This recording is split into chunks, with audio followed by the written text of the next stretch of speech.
আসসালামু আলাইকুম আপুরা, সবাই কেমন আছো? আলহামদুলিল্লাহ ভালো আছি আমি।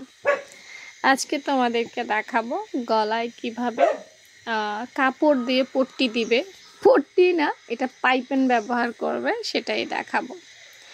প্রথমে দেখো, পাইপেনটা মাঝখান দিয়ে সেলাই করে নিয়েছি, কারণ আপুর একদম পুরো কাপড় ছিল না, কাপড়টা জোড়া দিতে হয়েছে, সেজন্য।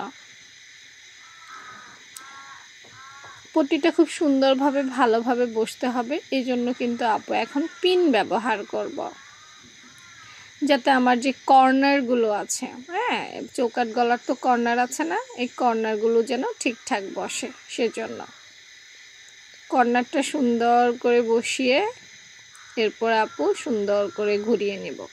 হ্যাঁ, এমনিতেও নেওয়া যাবে, যাদের নতুন তাদের জন্য আসলে এগুলো খুব হেল্পফুল হবে, আর যারা এক্সপার্ট তাদের তো এগুলো দেখারই দরকার নাই, কি বলো? দুইটা কর্নার আপু আধা ইঞ্চি করে কেটে নিলাম, যাতে সেলাইটা না কাটে সেটা খেয়াল রাখতে হবে। এরপর সুন্দর করে এদের নখ দিয়ে ভাঁজ দিয়ে তারপর উল্টে দিব এইভাবে। এই গলার সামনে এটা থাকবে। তারপর একদম বর্ডার সাইডে হ্যাঁ, সুন্দর করে চাপ সেলাই দিব, এতে করে গলাটা মজবুত হবে আর গলার যে ফিনিশিং সেটাও ভালো হবে।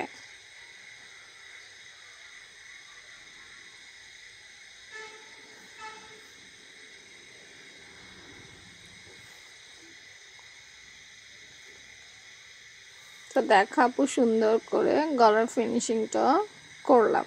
এবার হচ্ছে সাইড ভাঙতে হবে। আধা ইঞ্চি করে আপু সুন্দর করে ভেঙে নিচ্ছি, চেপে চেপে নিচ্ছি যাতে সুন্দর হয়। আসলে জিনিসটা যত বেশি সুন্দর হবে তত বেশি ভালো লাগবে।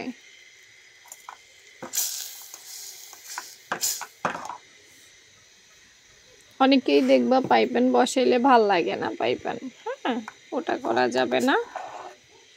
তারপর আপু একটা পিন দিয়ে সুন্দর করে আবারও দেখো আটকে নিচ্ছি, বারবার একই জিনিস করে নিচ্ছি। তারপর এবার সুন্দর করে ঘুরিয়ে সেলাই করছি, কারণ পাইপেনের কাপড়টা না হয় ঘুরে যাবে, হ্যাঁ, সেজন্য। তো দেখো চারপাশ ঘুরিয়ে ঘুরিয়ে আপু সেলাই প্রায় শেষ হয়ে গেল। কত সুন্দর দেখছো, কমপ্লিট। কেমন হয়েছে গলাটা জানাও।